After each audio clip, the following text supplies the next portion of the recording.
கும்பகோணம் அருகே அமைந்துள்ள மகா மாரியம்மன் கோவிலில் நடைபெற்ற தீமிதி திருவிழாவில் ஆயிரக்கணக்கான பக்தர்கள் பங்கேற்று அம்மனை தரிசனம் செய்தனர். கும்பகோணத்தை அடுத்த கீழ்மாத்தூரில் அமைந்துள்ள மகா மாரியம்மன் கோயில் வெகு பிரசித்தி பெற்றதாகும். இந்த கோயிலில் ஆண்டுதோறும் சித்திரை திருவிழா நடத்தப்படுவது வழக்கம்.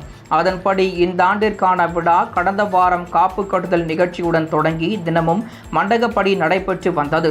இந்த விழாவின் முக்கிய நிகழ்ச்சியான தீமிதி என்னும் பூக்குடி இறங்கும் நிகழ்வு நேற்று மாலை நடைபெற்றது. அப்போது காப்பு கட்டி விரதம் பூண்டிருந்த ஏராளமான பக்தர்கள் பூக்குடி இறங்கி நேர்த்தி கடன் செலுத்தினர். அப்போது பூக்குடியில் தவறி விழுந்த 2 பெண்கள் உட்பட 4 பேருக்கு லேசான காயம் ஏற்பட்டது. அவர்களை தீயணைப்பு துறையினர் உடனடியாக மீட்டு அப்பகுதியில் முகாமிட்டிருந்த மருத்துவ பணியாளர்கள் மூலம் முதலுதவி சிகிச்சை அளித்தனர். தீமிதி திருவிழாவையொட்டி திருவிடைமருதூர் காவல்துறை துணை கண்காணிப்பாளர் ராஜி தலைமையில் 100க்கும் மேற்பட்ட போலீசார் பாதுகாப்பு பணியில் ஈடுபட்டனர்.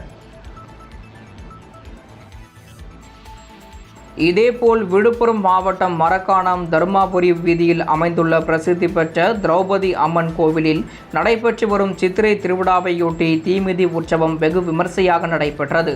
இதையொட்டி அதிகாலை முதல் அம்மனுக்கு ஏராளமான பக்தர்கள் அபிஷேக ஆராதனைகள் செய்தனர். இதனைத் தொடர்ந்து துரியோதனனை பீமன் வதம் செய்யும் நிகழ்ச்சி நடைபெற்றது. இதனைத் தொடர்ந்து மரக்காணம் பூமி ஈஸ்வரர் குளக்கரையில் இருந்து சக்தி கரகம் முக்கிய வீதிகள் வழியாக எடுத்து வரப்பட்டது.